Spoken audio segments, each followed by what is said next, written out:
Dragii mei, astăzi o să vă arăt cum pregătesc colacii și prescura pentru parastas.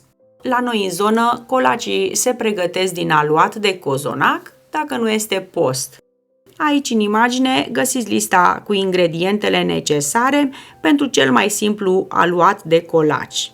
Dacă doriți să vedeți cum am pregătit aluatul, o să găsiți linkul cu rețeta jos sub acest filmuleț în descriere. După ce am lăsat aluatul la dospit, îl răsturnăm pe masa de lucru și îl frământăm puțin. Împărțim aluatul în funcție de cât de mari dorim colacii.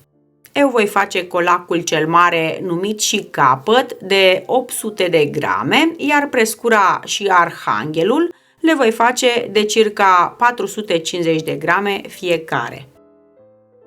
Aluatul pentru capăt îl voi împărți în 6 bucăți a câte 85 de grame fiecare și în 2 bucăți a câte 150 de grame fiecare. Din fiecare bucată de aluat vom forma o mingiuță, apoi le vom acoperi cu folie alimentară și le vom lăsa la odihnă pentru aproximativ 5-10 minute. Între timp voi împărți și celelalte bucăți de aluat. Pentru prescură voi împărți 450 de grame de aluat în 6 părți egale. Formăm mingiuțe și le acoperim și pe acestea cu folie alimentară. Din aluatul rămas voi forma arhanghelul.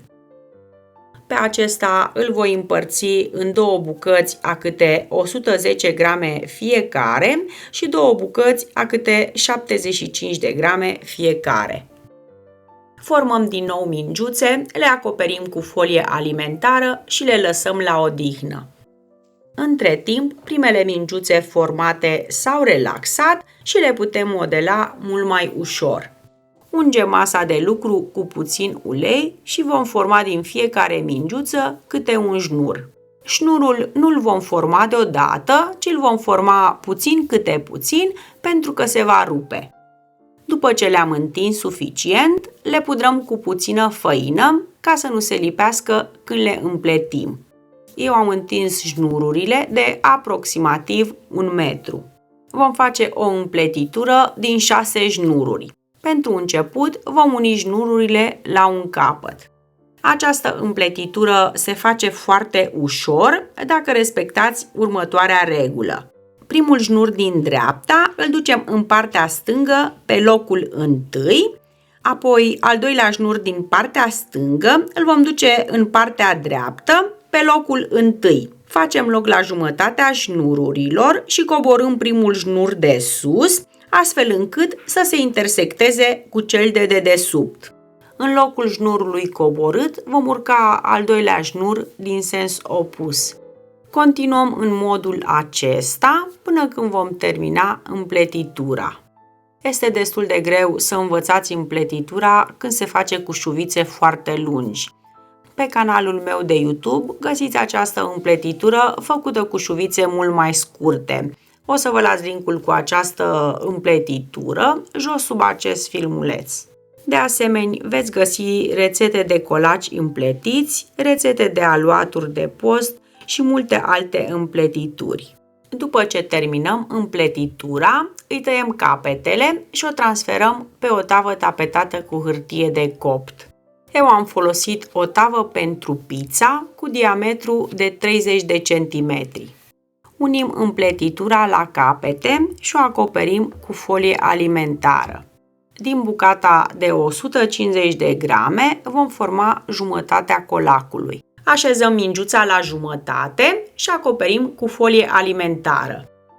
Întindem și cele 2 șuvițe aproximativ 1 metru și formăm împletitura de 2 pe care o vom așeza pe marginea colacului. Așezăm șnururile în cruce și le răsucim între ele. Prima dată formăm împletitura într-o parte, apoi vom forma și în cealaltă parte. Așezăm împletitura pe marginea colacului, tăiem ce este în plus, apoi vom strânge șnururile bine ca să nu se desfacă la cuptor. Din șnururile rămase de la împletitură vom forma crucea de pe colac. Șnururile rămase de la împletitură le vom subția puțin și vom forma din nou o împletitură de 2 șnururi pe care o vom folosi la crucea de pe colac. După ce așezăm crucea pe colac, vom băga capetele șnurului sub minge ca să nu se desfacă la cuptor. Acoperim cu folie alimentară și lăsăm colacul la dospit pentru aproximativ 20 de minute. Între timp, pregătim arhanghelul. Din cele 2 mingiuțe a câte 110 grame fiecare, vom forma șnururi de aproximativ 45 de centimetri lungime. Așezăm șnurul format în tava tapetată cu hârtie de copt și răsucim capetele, dându-i forma literei S. Așezăm și cel de-al doilea șnur, astfel încât să se intersecteze cu cel de jos și răsucim capetele. Întindem cele 2 șnururi rămase aproximativ 85 de centimetri și formăm din nou o împletitură de 2 șnururi. Aceasta va fi marginea colăcelului. Așezăm împletitura în tavă și o strângem bine la capete ca să nu se desfacă la cuptor. Acoperim tava cu folie alimentară și trecem la modelarea celuilalt colăcel. Luăm 4 din cele 6 mingiuțe de aluat și le modelăm astfel încât vârfurile să fie puțin ascuțite. Așezăm cruciulița formată pe o tavă tapetată cu hârtie de copt și în continuare formăm din cele 2 mingiuțe șnururi. După ce le-am întins suficient, formăm o împletitură de 2 șnururi. Așezăm împletitura astfel încât să înconjurăm cruciulița și o strângem bine la capete ca să nu se desfacă la cuptor. Mai mi-a rămas o bucățică de aluat pe care o am din resturile de la împletituri. Cu acest aluat voi forma un șnur subțire pe care îl voi pune pe marginea celor 2 colaci mici. Acoperim colăceii cu folie alimentară și îi lăsăm la dospit. Timpul de dospire întotdeauna diferă în funcție de temperatura pe care o avem în camera de lucru. După ce au dospit suficient, batem un ou cu 2-3 linguri de lapte și ungem colăceii bine.